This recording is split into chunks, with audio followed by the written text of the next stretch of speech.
All right, let's begin. This will be class number 2 of Creation Science 102. We're continuing where we left off.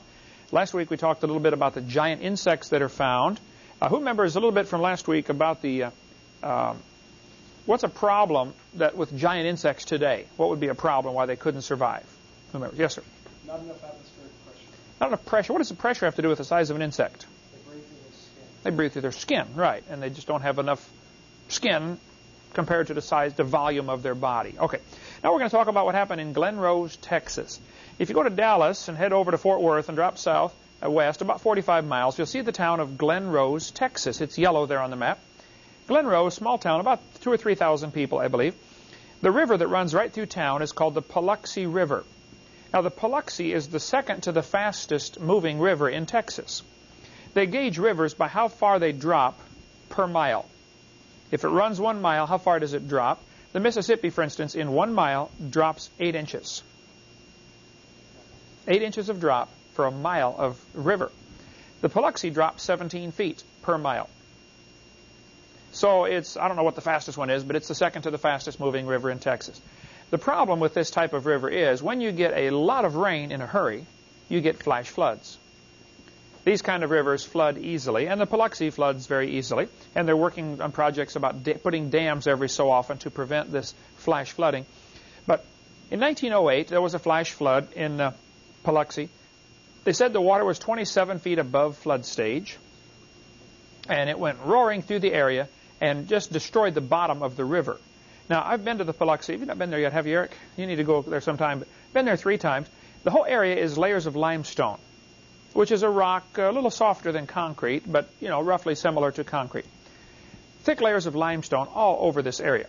And the Paluxy River bed is on top of one of these layers of limestone. So the river is basically flat all the way across. Most rivers, as you walk in, it gets deeper and deeper and deeper, and then more shallow and more shallow. Oh, not the Paluxy. You jump in, and if it's 2 feet deep, it'll be 2 feet all the way across. That's the way the river is. Okay. Well, in 1908, this river flooded, and the water went roaring through there 27 feet above flood stage and ripped off a layer of limestone, about 2 feet thick. This layer of limestone that was pulled off on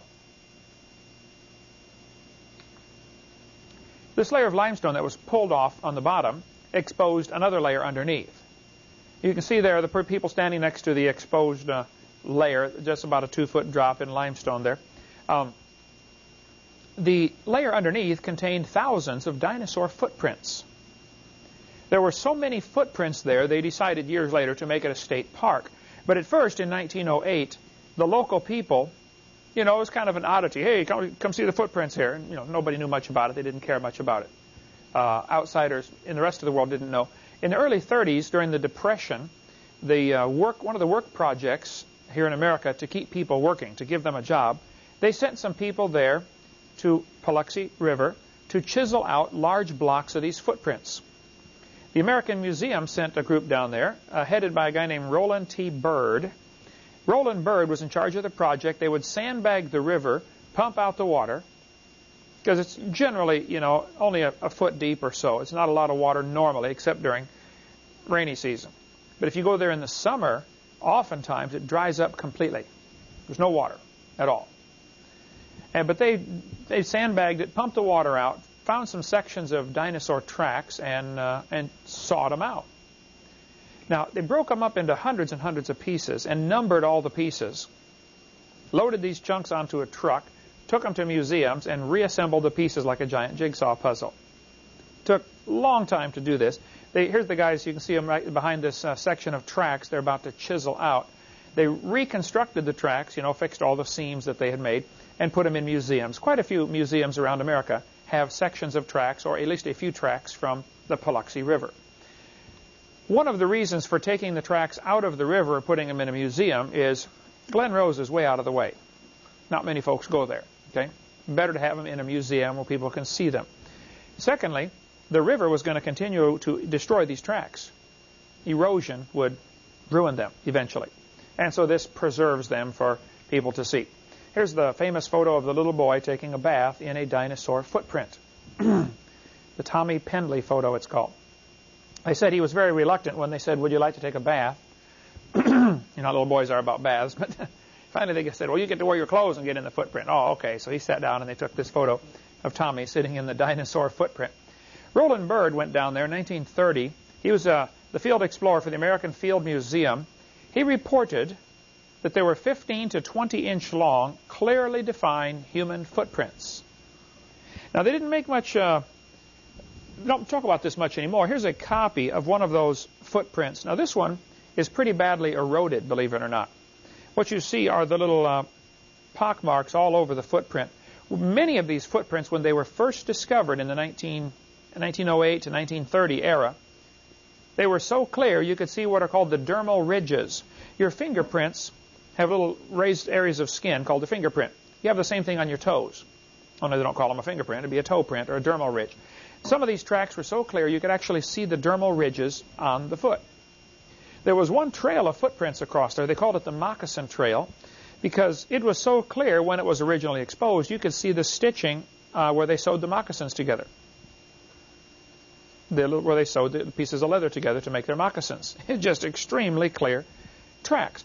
Well, of course, within a few years, they begin to look like this instead. The clarity begins to disappear. There have been all sorts of people go down there to study these footprints. This is a picture of the Taylor Trail taken by Don Patton. The picture was taken in 1999. Still, recognizable human footprints crossing right over a dinosaur trail. Some of the tracks are still visible. Now, what they've done to these tracks to make them show up like this, they say they're wet out. They dry the area out, and then they go through and find the depressions where the footprints are and pour them full of water. That way they show up better on the picture. I suppose it's theoretically possible to take water and paint an area to look like a footprint, even though it's not a depression. But these are the tracks that they have just filled in the low places, and it makes the shape of a human foot. If you put your foot in there on some of the smaller ones, it'll fit perfectly. I've been there 3 times and walked in them. It's pretty incredible.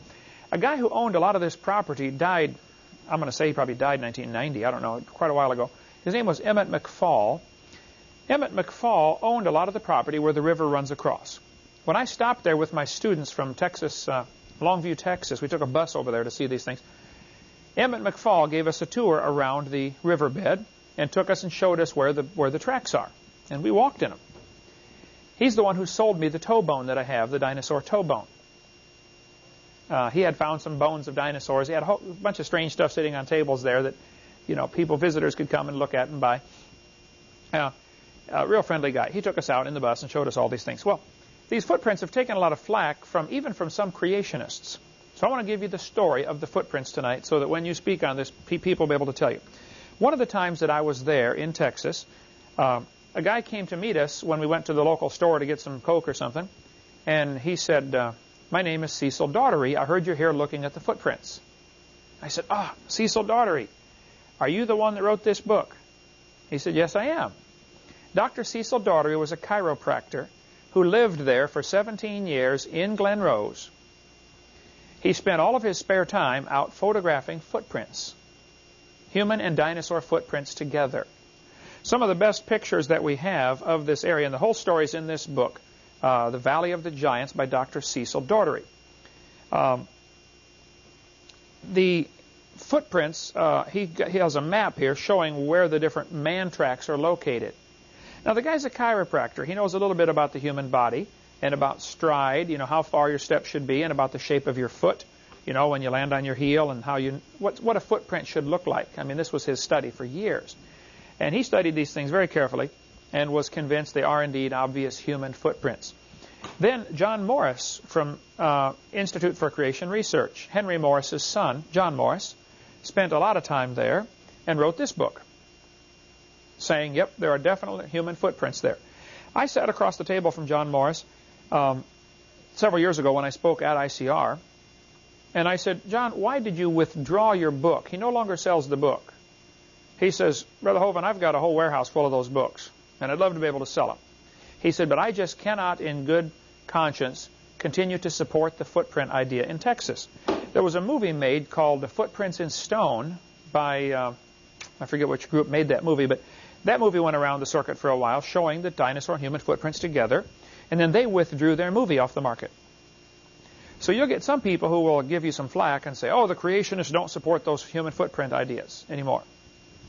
Well, here's the points that I would make on this. You might want to write these down. Number one, nobody has ever found human and chicken footprints in the same rock strata. Does that prove humans and chickens did not live at the same time? Obviously not. Chickens are still alive today, right?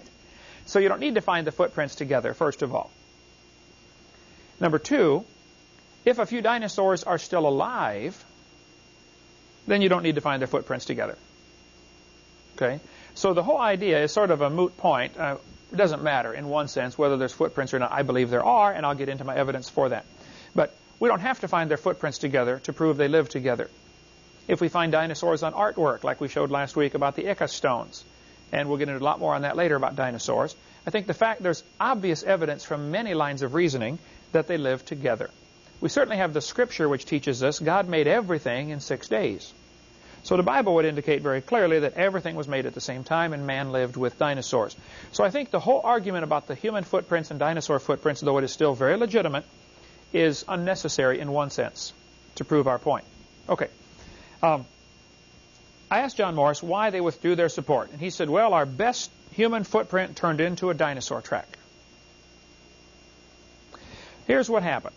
On the back of this book, Texas Tracks and Artifacts, is a drawing of our artist's conception of a guy running, stepping in the footprint of a dinosaur.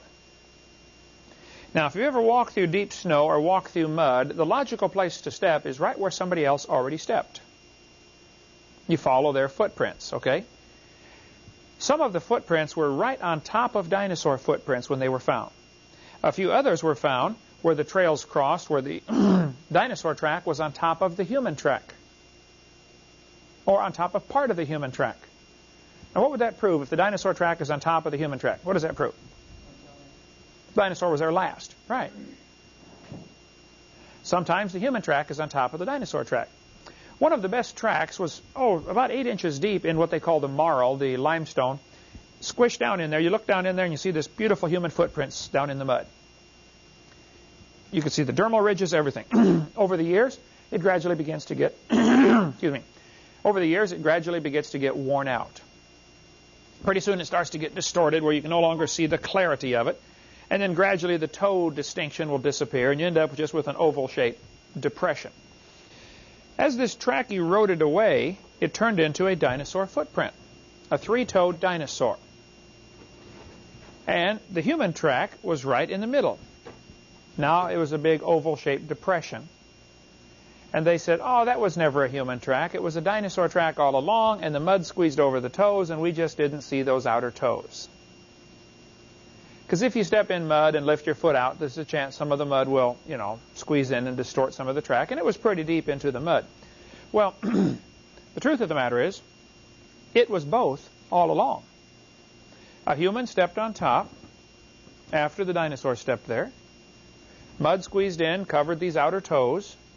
And then, over the years, the mud that was covering it eroded away, exposing the other 2 toes.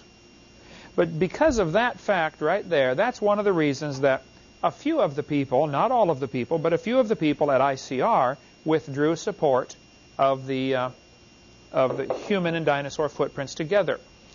Now, the most recent book on the subject is this one, Texas Tracks and Artifacts. These guys have spent a lot of time researching it. You need to understand what the problem is now with the tracks. The ones that have been exposed for 80 years or 90 years, of course, are destroyed, eroded. The ones that have been cut out and saved in museums someplace, the scoffers are going to say, how do we know those came from the river? So you can't win either way, all right? Even though they videotape while they're excavating these things, they document it, they bring in the news media. Carl Ball lives there, has a museum there, and owns part of the property, and has studied this for years and years and years. That's where his museum is. Now, if you go to Glen Rose, there are 2 museums. You need to be very careful. One teaches evolution and will say there aren't any human tracks out here. If you go to the state park, they will say, oh, there's no human tracks. Who's spreading that propaganda? But if you go half a mile down the road to Carl Ball's museum, you can see the copies of the footprints, the photographs, all the video footage of as they've done all this.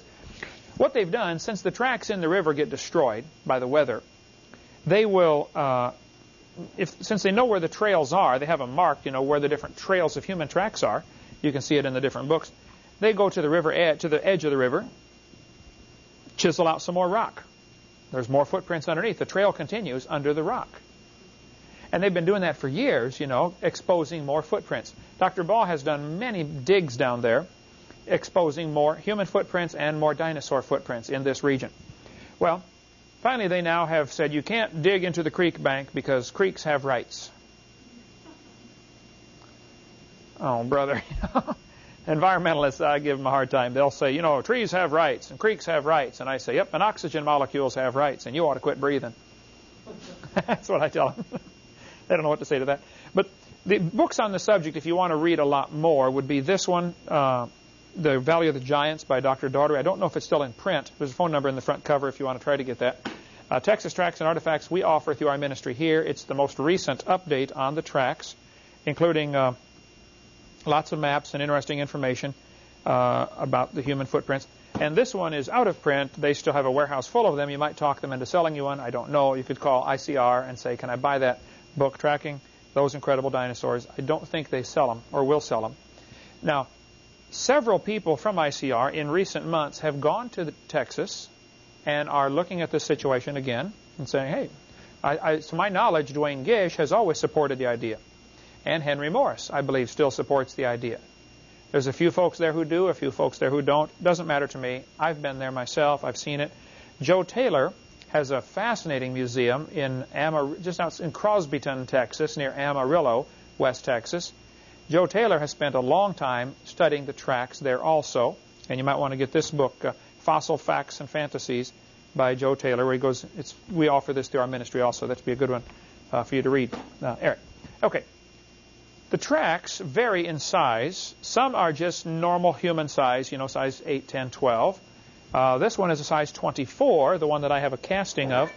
Now, this casting shrank a ½ inch when the aluminum cooled. This is cast in aluminum.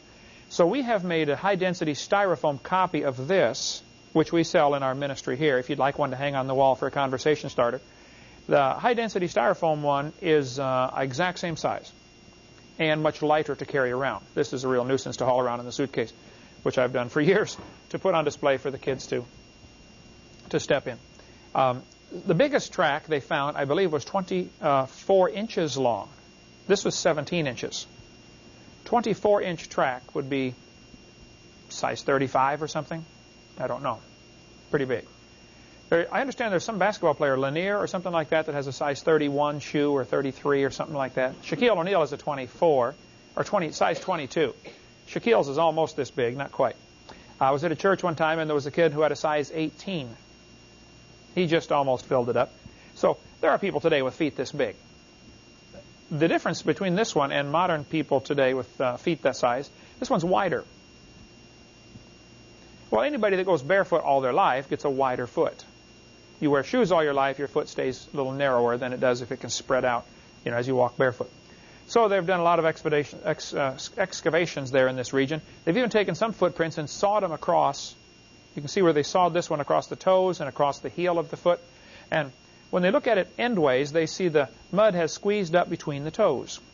Now, some people have argued, like Kurt Wise from Bryan College, a very smart man and loves the Lord and is a young earth creationist, but he doesn't go along with the footprints there because he thinks you can see these marl lines other places as you cut through. These little lines, these curves as if it was squeezed up into the toes. He said you see that all through the rock. That doesn't prove a thing. That's his point. Okay? So you may not get any support from him if you go to that region, but he's on our side. He's a smart guy. The steps, though, that were found in Texas, in some instances, were 6 or 7 feet between steps. The guy would be probably 8 or 10 feet tall. My normal stride is about 3 feet. If I'm running, of course, it's more.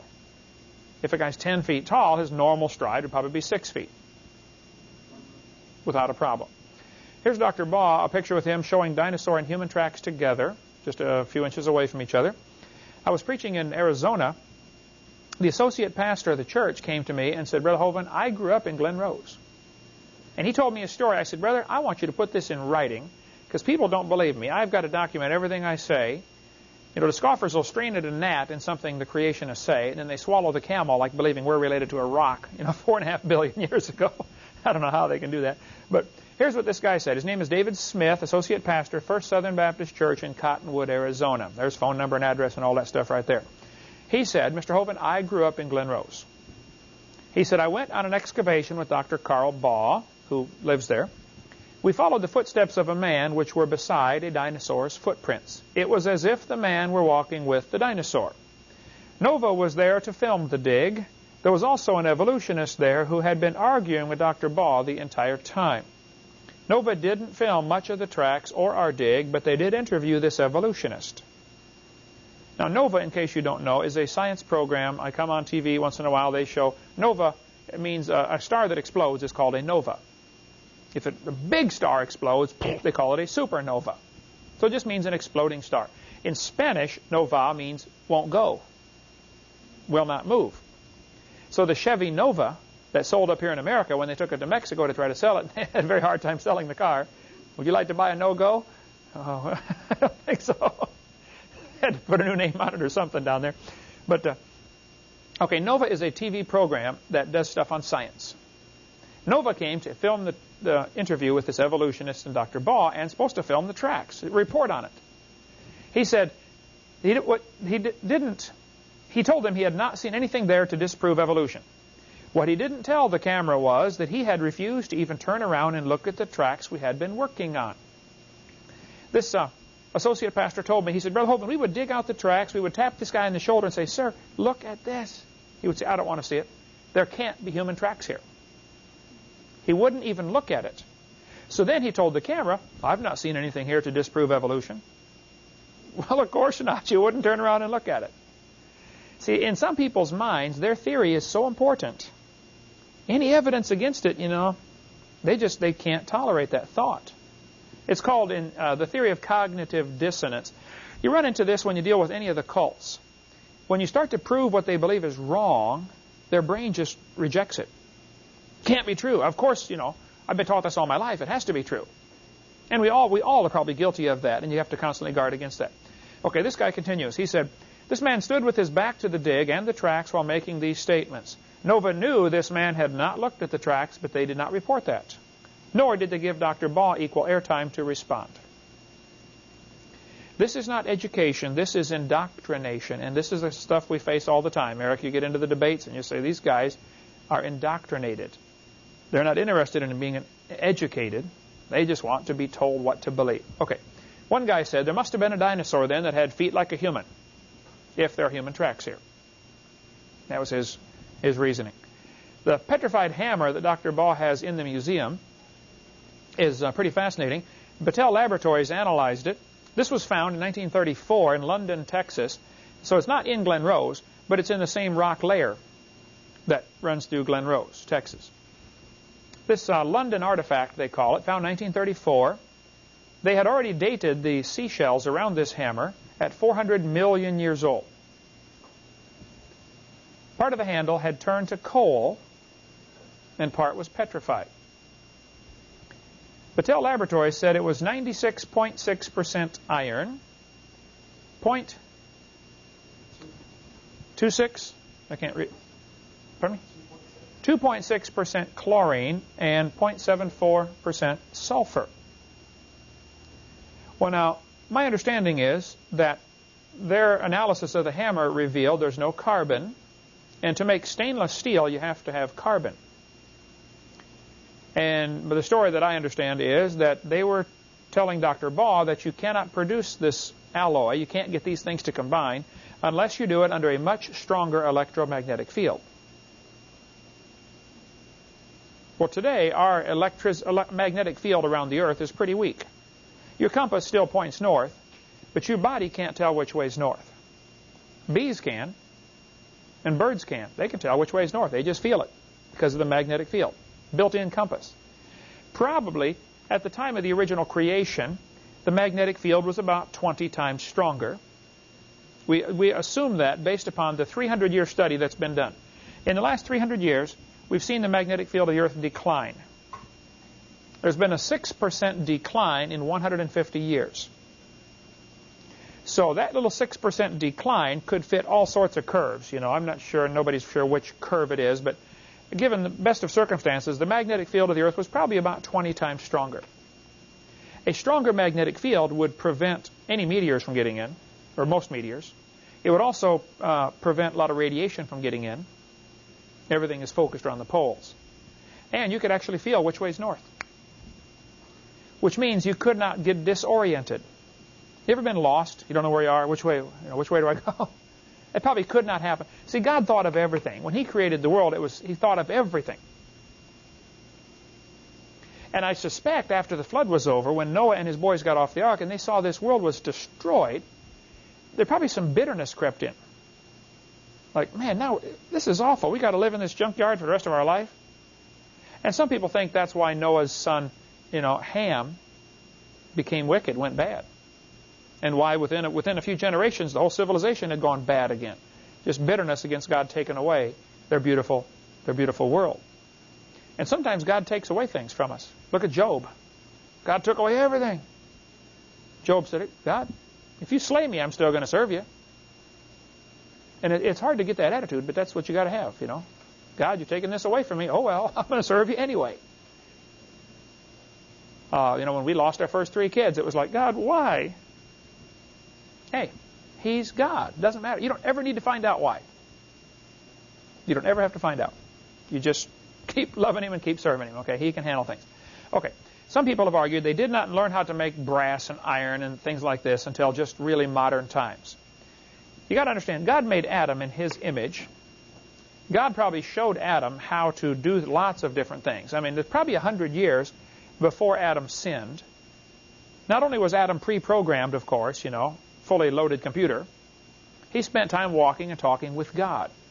So God probably showed him all sorts of things. I would suspect God showed him how to find things in the ground, iron, how to do things with it.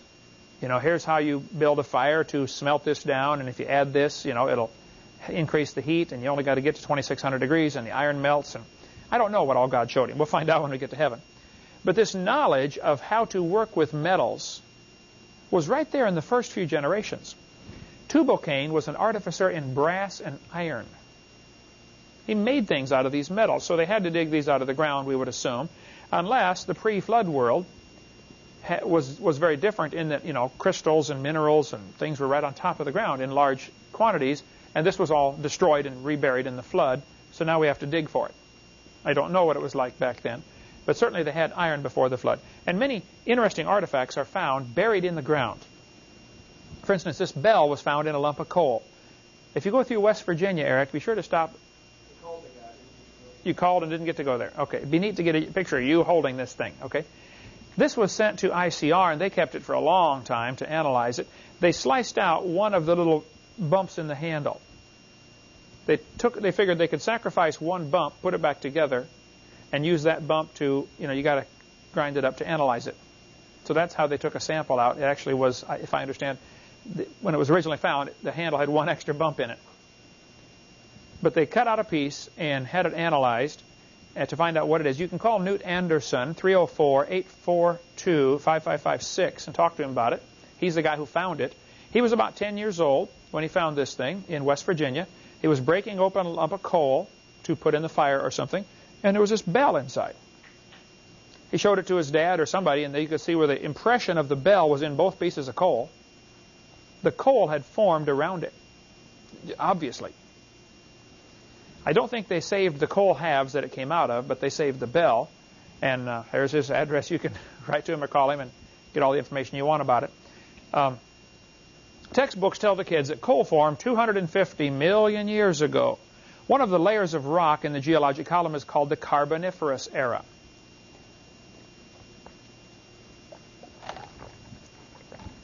Carboniferous from the word carbon, coal. That's why they call it Carboniferous era. There's no such thing as a Carboniferous era. What happened was during the flood, billions of trees would be buried. For one thing, there's an awful lot of coal in the ground right now. There's enough coal, so much coal, that you couldn't make it with all the trees we have in the world. There's too much coal. If you took every tree and bush in the world and smashed it, you couldn't produce the coal in the ground. Very true.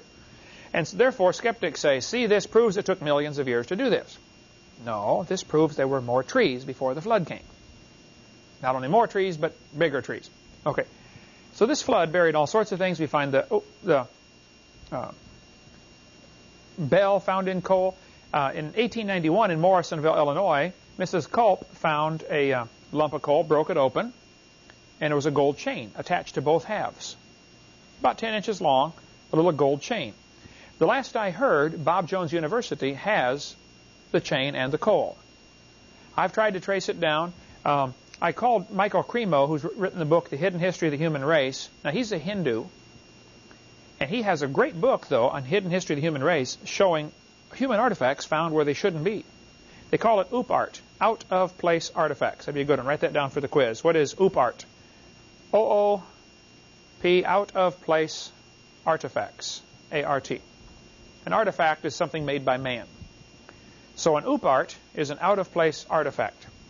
Michael Cremo collects information on these things, has a tremendous book on all these out-of-place artifacts, and says here we have human chain, obviously humanly crafted chain, in rock 250 million years old.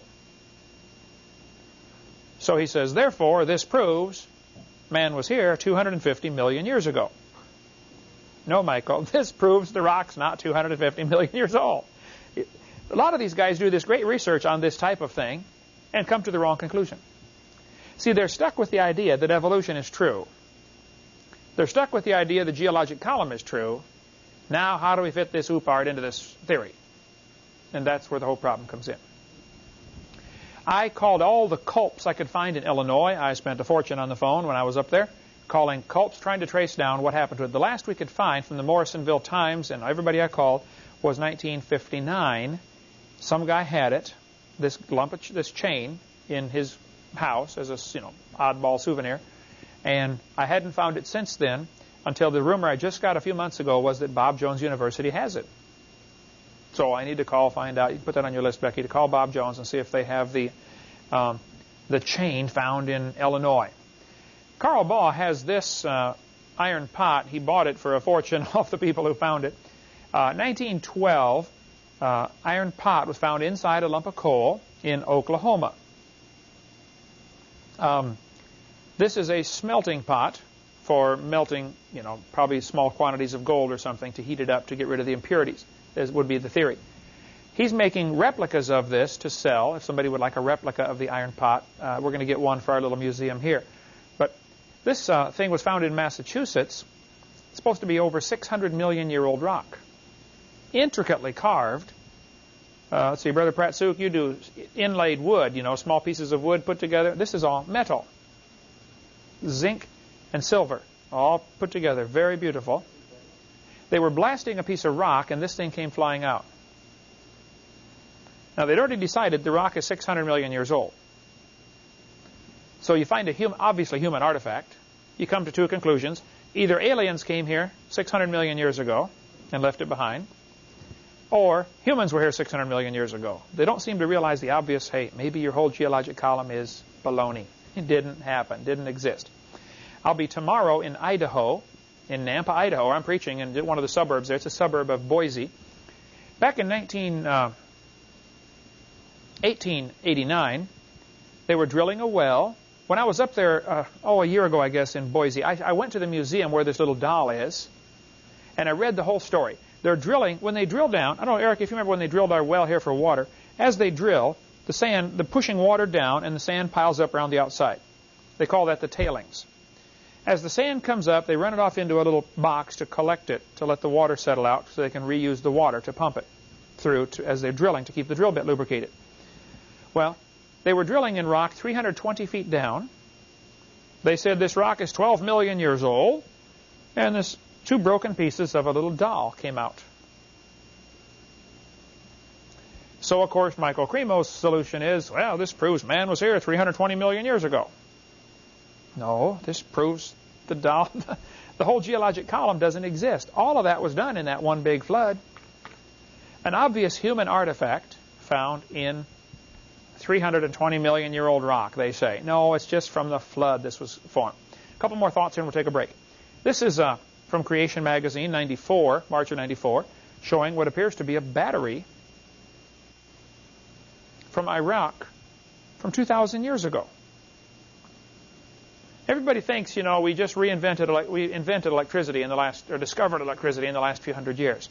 Fact of the matter is, we'll get into on video number 7 some evidence that they had electricity in Egyptian times 3,000 years ago. They were using it to gold plate things. Different metals, you can use electricity and gold plate them. Workers in Colorado found human bones and a copper arrowhead inside a vein of silver. 1880, they were digging in California. They kept reporting, as they're down deep in these gold mines in California. Placerville, you were just there. Okay, in Placerville, they were digging in these gold mines, and they found all sorts of human artifacts. Arrowheads, spear points, mortar and pestle like you grind up corn with, you know, or something like that. But they're digging for gold, under layers of lava that everybody said was somewhere between 9 and 55 million years old. Well, if you're underneath a layer of lava, digging a shaft back into the mountain, and you're finding human artifacts, what are you going to say? How did they get there? J.D. Whitney collected boxes of these things, published articles about it, about things found in California gold mines, down underground. They shouldn't be there. This is called an OOPArt, out-of-place artifact, according to the theory. W.H. Holmes of the Smithsonian, we'll see about them again later, one of the most vocal critics of the California finds, wrote, "Perhaps if Professor Whitney had fully appreciated the story of human evolution as it is understood today, he would have hesitated to announce the conclusions, notwithstanding the imposing array of testimony with which he was confronted." Translate that for me. What's he saying? He should not have published these papers because it goes against the theory that we're teaching. Isn't that what he's saying? If you find something that goes against our theory of evolution, well, don't tell anybody about it. That's what he's saying right there, folks. And that is indeed the attitude that we see. In 1950s, Thomas Lee of the National Museum of Canada found advanced stone tools in glacial deposits in Lake Huron, however you pronounce that island. The deposits were supposed to be 65,000 to 125,000 years old. The director of the museum was fired for refusing to fire the discoverer. Tons of artifacts disappeared into storage bins at the National Museum of Canada. The discovery had to be killed. They said it would have forced the rewriting of almost every book in the business. Now, folks, this is not science. If you have to throw out any evidence that doesn't fit your theory, you have a religion, not a scientific theory. Evolution is a religious idea, and when you find advanced stone tool artifacts underneath glacial deposits that you think are so many thousand years old, well then, maybe you ought to relook at the whole picture. Lots of things are found. Human artifacts are found under lava flows, like the California gold mines, and under glacial deposits. I'm telling you, the flood buried the world. The pre-flood world was buried by this massive flood in the days of Noah. And that's why we're finding human artifacts inside sedimentary rock, under glacial deposits, under lava flows. I'm sure there are lots of volcanoes going off during the flood, causing lava, sometimes pillow lava if it's underwater, or, you know, ash or layers of ash. And I don't know that the flood, we'll get into a lot more of that when we get into video number 6 on the flood, but I would not say that the flood was continuous chaos over every square inch of the earth, every minute. I think there were probably times when the crust of the earth was flexing up and down, and there would be times where certain areas would be above ground, maybe for a few weeks, in which case you would get wind-blown sand. You may get sand layers, wind-blown dry sand. It would dry out shortly, you know, the surface would, and blow around in a couple of weeks, and then that area gets submerged again. So I think when we see the video in heaven of how the flood happened, you'll say, oh, so that's how this happened, like the cross-bedding of the sandstone in Grand Canyon and all this kind of stuff. Okay. God gave them not only in this original creation a perfect world to live in, He gave them a perfect diet. He told them what to eat. God said in Genesis chapter 1 and verse 29, "Behold, I have given you every green herb bearing seed which is upon the face of all the earth, and every tree in which is the fruit of a tree yielding seed, to you it shall be for meat." God told them to eat the fruit, the vegetables, and the seeds. You know, we don't do that much anymore. We eat the hamburger, French fries, and Coke. And here God said, eat the fruit, the vegetables, and the seeds. It would surprise you to keep a list of everything you eat for 1 week. And then go back and read the list. I mean, everything goes in your mouth, everything you drink and everything you eat for 1 week. Just go back and read the list a week later. And you'll say, boy, I didn't eat much fresh fruit, did I? Not many fresh vegetables, not many seeds. And we're slowly digging our grave with our spoon. And I think an awful lot of people die of diseases and get to heaven early. Christians get to heaven early. And they say, God, why didn't you heal me? I asked you to heal me. I had this disease. And God said, look, I put it in the first chapter. I told you to eat the fruit, the vegetables, and the seeds, and you didn't do it. Don't blame me that you're up here. That's your own fault. It's like somebody that never changes oil in their car, and the motor blows up. So they call up the dealer, you know, my motor blew up. Well, have you changed oil? No, then it's your fault. It's not the dealer's fault, and it's not the manufacturer's fault. It's your fault. And I think most disease problems we have and health problems we have today in the world, the vast majority of them are our fault. And we'll get into that in a minute. But if you eat a peach, you should actually eat the seed if it's organically grown. Now, this is important. You don't want to get an artificially stimulated peach that had pesticides and herbicides and all that kind of stuff on it. Organically grown fruit has seeds that contain a string. Now, I don't mean eat the hull, the hard part. Inside is a nut that looks like an almond, and it tastes terrible. It'll give you a pucker that'll last about an hour and a half. Some of the old-timers look at me and say, pucker, what is that for? Man, I used to know. My dad said, you know you're getting old when you get all the way across the room to give your wife a kiss, and then you forgot why you came. Yep, getting old, Dad. But I think the seeds contains a vitamin called vitamin B17. Now, I won't go into a long explanation of all of this because you need to get the book World Without Cancer. That has a great, the first half of the book is all about the biology of how cancer works. The second half of the book is all about the politics of why the cure has been suppressed for so long. Why they don't talk about the cure for cancer when it's been known for generations, you know, how to fix or prevent cancer. But the seeds contain cyanide, and I believe benzaldehyde is the other part. Both of them separately are very poisonous. You put them together, though, and it's nutritious. Some people argue that cyanide is poisonous, and well, yeah, it is, but that's like saying hydrogen is explosive, therefore don't spray water on a fire because it contains hydrogen. Well, of course, that's silly, you know. Water is hydrogen and oxygen, neither one of which do you want to put around a fire if you're trying to put the fire out. And yet you put them together, and it makes water. The cyanide found in the seeds is nutritious to the body until it bumps into a cancer cell. The coating on a cancer cell is the only known substance that will dissolve away break up the vitamin and cause the cyanide to be deadly, and only at that location. So it's selectively poisonous. It's going to kill the cancer cell. There's a couple of good websites, canceranswer.com or worldwithoutcancer.com or hacres for hallelujahacres.com, that can give you lots of information on how to be healthy in this world. But the cancer that we have today is silly that people should die of cancer when it's a nutritional deficiency. I remember one time we were trying to start my Volkswagen. We couldn't get it to start. My brothers had helped me. My dad had helped me. I was only 16, you know, my Volkswagen wouldn't run.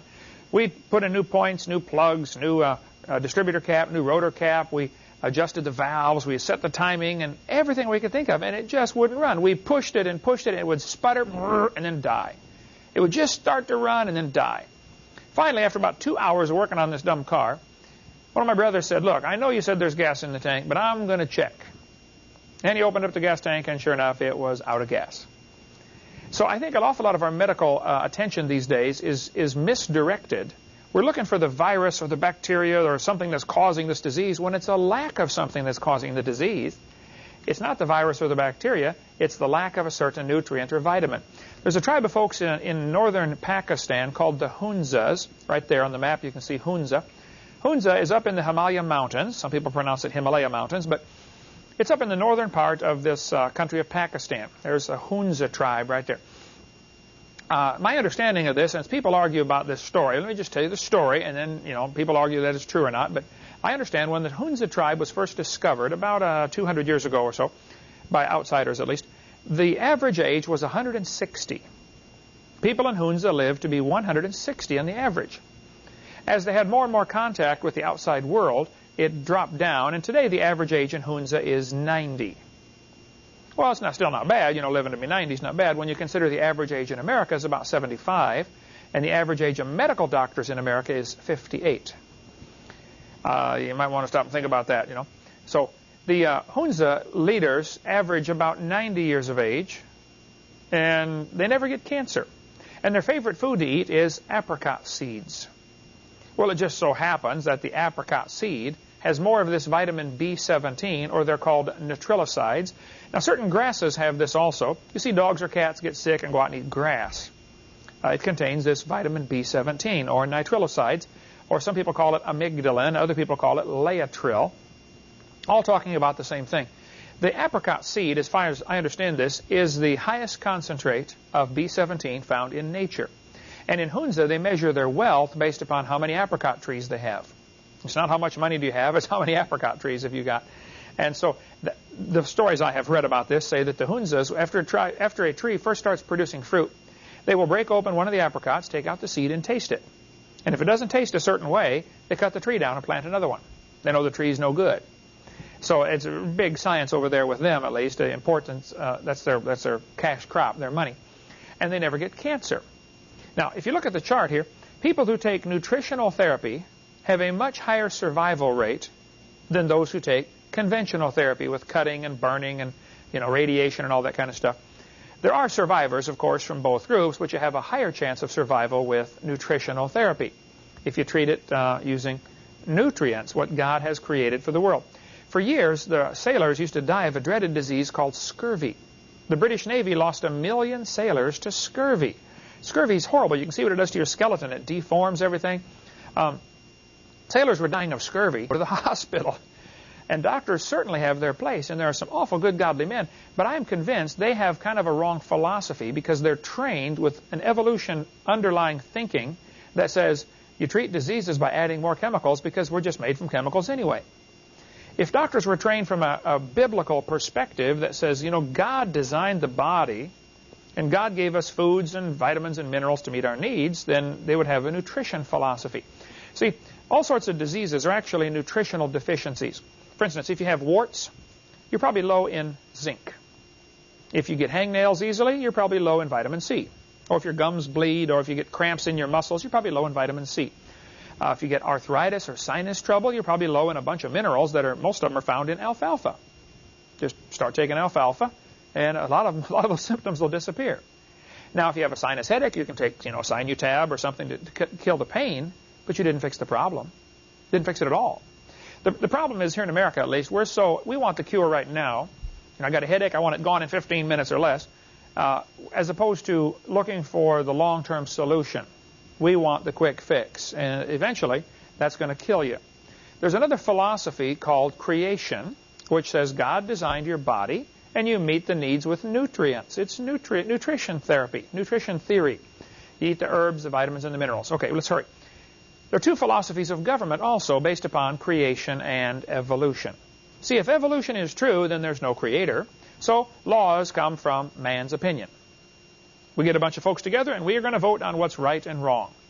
And if the majority think abortion's okay, well, then it must be okay. That's what evolution does, because it takes away the creator, therefore we decide what's best. If evolution is true, then rights are granted by the government. I ask people all the time, do you have the right to drive on the highway? Yeah. Our founding fathers said we have the right to life, liberty, and pursuit of happiness. You can pursue things, you can go places, you can travel. Well, then why do you ask the state for permission to do that? Why would you need to get a state driver's license to do something that God already gave you the right to do? Interesting. I don't have one, and I don't have time for the hassle, so I have an international driver's license, and therefore you can just, travel as much as you want, anywhere you want, and drive anything you want. And the policemen look at it and say, well, what is this, And they say, keep going. They don't ever bother you. That gets into a whole other area. We've got a videotape called Straw Man you might want to get. We don't advertise that one. It's kind of politically incorrect, but if you want to get the Straw Man video, call our office. They can get you information on that at 877-479-DINO, and they'll send you our Straw Man video. That's only if you want the red pill, for those who saw The Matrix. If you want the blue pill, well, then do not watch the Straw Man. See, rights are granted by God. But if evolution is true, there is no God, so rights are granted by government. And the government should be the all-powerful provider. And today we got a bunch of folks who have evolution philosophy.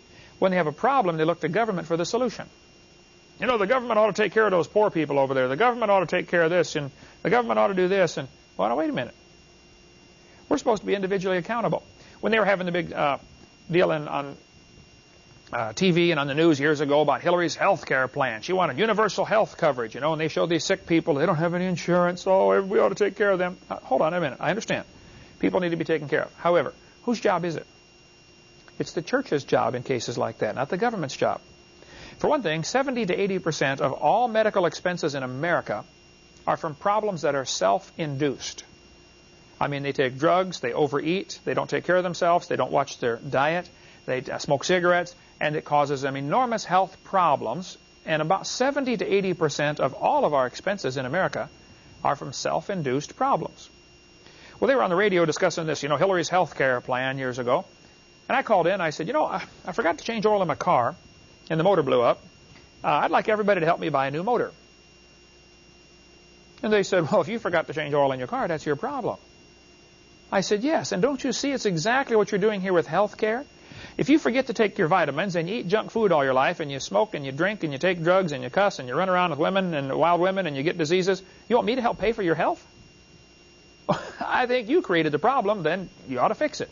Or you ought to pay for it, that's for sure. I should not have to pay for their stupidity. And if my neighbor blows up his car engine because he doesn't change oil, I'm not going to help him pay for it. I don't want to be forced to pay for it. I might do it out of Christian charity. But see, taxes are really forced contributions. Put a gun to your head, give me your money. Okay? That's not voluntary. It's totally opposite of the Christian philosophy. If evolution philosophy follows through, you end up with a democracy where the majority of the people get together and decide what's right and wrong. Not at all what the Bible intended. Our founding fathers in this country said, we hold these truths to be self-evident, that all men are created equal. They came from the Creator. God made us. Those folks, now they weren't all Christians, but they were strongly influenced by Christianity. And they thought God created it. They said that they are endowed by their Creator with certain unalienable rights. Rights that you cannot put a lien against. Well, where do rights come from? The right to get married, for instance. When my son Eric got married, he did not get a marriage license. He had a marriage covenant. He and his wife agreed and promised, according to the Scripture, to be married for better, for worse, for richer, for poorer, all that stuff. And all you needed, until about 100 years ago, there was no such thing as a marriage license. You just both signed the page in the family Bible, had 2 witnesses sign it, and poof, you're married. Marriage licenses came in only after the Civil War when former slaves wanted to marry outside of their race. Some states said, well, you got to get our permission to do that. Which you don't, by the way, but that's what they said. And so it gradually grew to everybody gets a marriage license. And they don't realize a marriage license is a 3-way contract between you and your wife and the state. And that contract basically says, if we don't like the way you're raising your kids, the state gets to take them away. Well, why would you sign a contract like that? But if you don't have a marriage license, then they give you a hard time with bank accounts, and it's a giant problem. And defending our rights has always been a long, difficult thing to do. And I think it's worth doing, and I do. But you need to defend the Founding Fathers' freedoms that they bought for us. So if creation is true, then there's a Creator. And He decides what's right and wrong, and He gives us certain rights that you can't take away. And you don't need the government's permission to do things that God told you can do. Now, if you ask them for permission, they'll be glad to sell it to you, of course. But you don't need to ask their permission to do certain things. Thomas Jefferson was a deist. Now, he was not a Christian. I doubt that he's in heaven. I hope he is, but I doubt it. He did not believe in miracles. Here's Jefferson's Bible. I have it here on the screen. The last verse in Jefferson's Bible says, there laid they Jesus, and rolled a great stone to the door of the sepulchre, and departed. End of the Bible. He thought that's where it stopped. He didn't believe Jesus rose from the dead, and therefore the whole New Testament was irrelevant. But in spite of the fact that he was a deist and not a Christian, he was influenced by Christianity, and he certainly believed there had to be a Creator, and he believed the Creator gave us rights. And that's why they wrote the Declaration of Independence and threw all the tea in the harbor and, founded this great country we have. And it's amazing how many folks today talk about how great the Founding Fathers were. We put their faces on our coins and on our money, and we write about them in our Christian textbooks, and we should. But yet, If it happened again today, it'd be about the same as it was back then. Only 3% of the population followed or supported the revolution. The rest were Tories who were opposed to it or didn't care. The majority of folks didn't care which side won. They thought it was just going to be, nothing would change. And I think today we have an awful lot of people who have given in to unnecessary demands of our government. I think you should obey the law. I do. I obey the law. But I would be throwing the tea in the harbor tonight if the party was going on. Okay, we got to hurry. If creation is true, then laws come from the Creator, and rights are unalienable, and the government should be limited. There's only two functions of government that they're supposed to be doing: punish evildoers and defend our shores, defend our country. The government should not be involved in education. They should not be involved in welfare. They should not be involved in about 80% of the things they're involved in. They just have no business being involved in it. And so if we get back to the constitutional limits of our government, the budget would drop to real far down there, probably about 2 or 3% of what it is today. This is called a constitutional republic. Now, in a republic, the law is supreme. Everybody obeys the law because the law came from the Creator. I mean, the president, her husband, everybody on down should obey the law. That's a constitutional republic. Genesis 1:30, God said to every beast of the earth and every fowl of the air and everything that creeps on the earth wherein there is life, I've given green herb for meat. And it was so. Originally, every beast ate plants. Some people say, look at those teeth, man, that's a meat eater. No, that happens to be a close-up view of a panda bear. He's a vegetarian. This is a skull of a fruit bat. He lives on fruit. Has very sharp teeth. Here's a vegetarian monkey. All it does is eat plants and vegetables. It's got sharp teeth. Before the flood came, everything was vegetarian. Man and animals were all vegetarian, so they weren't afraid of each other. Nobody's going to eat you. Everybody's fine. The animals didn't have to fear man.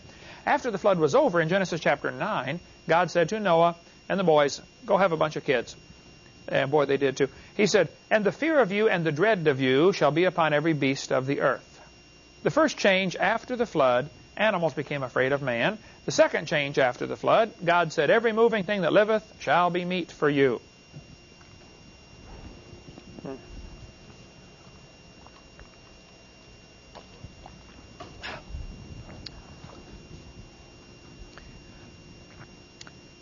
So God is saying it's okay to eat meat now. You can eat anything that moves, and it's perfectly fine to eat meat, and I do. Okay, I'm not a vegetarian, though vegetarians are probably healthier.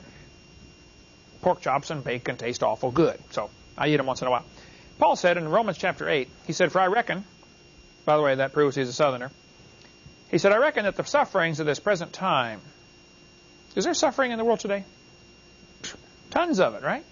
There's an awful lot of suffering in the world today, and that's what gets the atheist all confused. Charlie Darwin said, I am bewildered. I had no intention to write atheistically, but there seems to be so much misery in the world. Why would God make a world with suffering? He couldn't understand, if God made the world, why did the lions eat the zebras and the other animals? Well, Charlie, it's not the way God made it. See, God made a perfect world, and man wrecked it. But Charlie Darwin's philosophy, in his book, he said, thus, from the war of nature, from famine, from death, the most exalted object we are capable of conceiving, namely the production of higher animals, directly follows.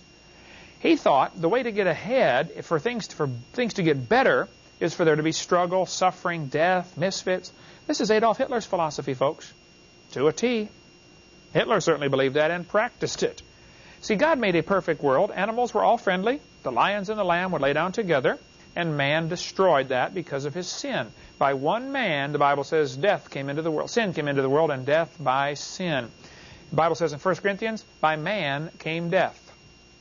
In Adam all die. The reason we have this death in the world is because of Adam's disobedience. And you can't look at a wrecked car and blame it on the manufacturer. Let's send this picture to Chrysler and say, hey, why did you build a smashed minivan? Well, they didn't build a smashed minivan. It got smashed later. And you can't look at today's wrecked world and say, see, God, you made a world of suffering and death. No, God made a perfect world. Man wrecked it when he sinned, and then the flood really wrecked it. So we're looking at a devastated world, folks. Today we live in a junkyard. This is not what God, this is the same planet, but it's not like God originally made it. It's just been destroyed. But God's going to fix it back someday. He said, someday the wolf shall dwell with the lamb, the leopard shall lie down with the kid, the calf and the young lion and the fatling together, and a little child shall lead them. See, God's going to fix the world back like it used to be. And we're going to go through a time of suffering here, coming up any day. There's going to be some hard times. And people argue about where the 7-year tribulation fits, and do the Christians get raptured out at the beginning? I happen to believe that, though I'm willing to listen to other opinions. I believe I'm pre-trib rapture. Having studied the subject for years, I still am convinced that's true, though, like I said, I'm willing to listen. Some people think the Christians get raptured out in the middle. They're called mid-trib or post-trib. They get raptured, Christians get raptured out at the end, whoever's left, whoever survived the 7-year tribulation. And then we enter a 1,000-year reign of Christ. And I don't know, I wouldn't be real dogmatic on any of the positions, but the Bible certainly teaches there will be 7 years of trouble and turmoil on this world, and there will be a 1,000-year reign of Christ. And apparently God's going to fix things back like it used to be, because the lion shall eat straw like the ox. That's the way it's not that way now, but that's the way it's going to be. And a child shall die 100 years old, Isaiah 65 tells us. Well, apparently something's going to be different, maybe like it was back under the canopy in the Garden of Eden, where when you're 100 years old, you're still considered a child. That'd be neat to be a kid for 100 years. No responsibilities. That'd be great. I suspect God's going to fix the world back like it used to be in the Garden of Eden, and we will get to live here and see it like it used to be for 1,000 years. Rule and reign with Christ for 1,000 years. That's going to be great. Well, join us again next week. We'll talk more about the subject of creation and evolution and show you how dinosaurs fit in. Thank you so much.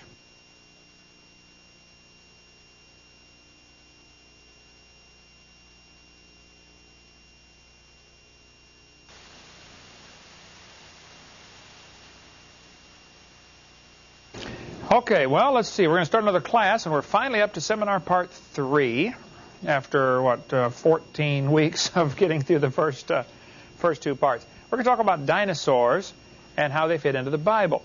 The reason I put so much emphasis on dinosaurs, I guess, in my ministry is because Christians are really confused by the topic, and I was confused by the topic as a new Christian, and so many millions of kids are being brought into believing in evolution via the dinosaurs. That's what Satan is using, and so we've got to counteract this doctrine that's being taught. The Bible says in Genesis 1:1, God created, in the beginning, God created the heaven and the earth. Now this National Geographic issue says, no human being has ever seen a live dinosaur. Now when I deal with kids, I will say, now hold it kids, the guy that wrote this book, does he know that, or does he think that? They say, well, he thinks that. There's no way he can know that. In order for him to know that is true, he would have to know every human being alive, wouldn't he? I'm sure he doesn't. He would have to know everybody that ever lived. And I know he doesn't do that. So there's no way he can know that. He can only think that is true, and it's not true at all. The Bible says in Exodus chapter 20, in 6 days the Lord made heaven and earth, the sea, and all that in them is. So if everything was made in 6 days, Adam must have seen dinosaurs. They had to be created with Adam somewhere during that first week. The Bible tells us in Genesis chapter 1 and verse number 6, God said, let there be a firmament in the midst of the waters. And we covered this earlier, how that this firmament is probably a layer of water, or the atmosphere, and a layer of water above this atmosphere. And there was also water under the crust of the earth. We'll get into a lot more of this on video seminar part 6 when we get up to there in about 40 years of how the original creation was so different and how this water that was under the crust of the earth came shooting up to the surface. And that's where most of the flood water came from. The Bible tells us in Psalm 136 and in Psalm 24 that the earth was made on top of the water. So there was a lot more water under the crust of the earth when God first made it. We'll get into that later. Anyway, before the flood came, from the creation until the flood, the world was a lot different. People lived to be, 900 years old, and things changed after the flood. But during this pre-flood era, we call it the Garden of Eden, but actually they were kicked out of the garden probably after 100 years, and the rest of the 1,500 years is still a beautiful world, but thorns and thistles, and nothing like it was for the first 100 years, but still, living 900 years old, so things were a lot different. I'm not sure exactly what the curse did to the world, and I don't know how much effect that had on things that Adam saw, and there is not much preaching been done because there's not much scripture on the curse. We know what the flood did. I mean, that really wrecked it. But the curse apparently, certainly at least made the plants grow thorns and thistles. It might have been a recessive gene that became active. It might have been God just took his hand off and allowed certain things to happen. It's like if you don't ever work on your car, it's eventually going to break. And God said, that's it. I'm letting this place go to pot now. Whereas before, I don't know. I'm just giving some options. He may have been sustaining it before. But before the flood, they're living 900 years.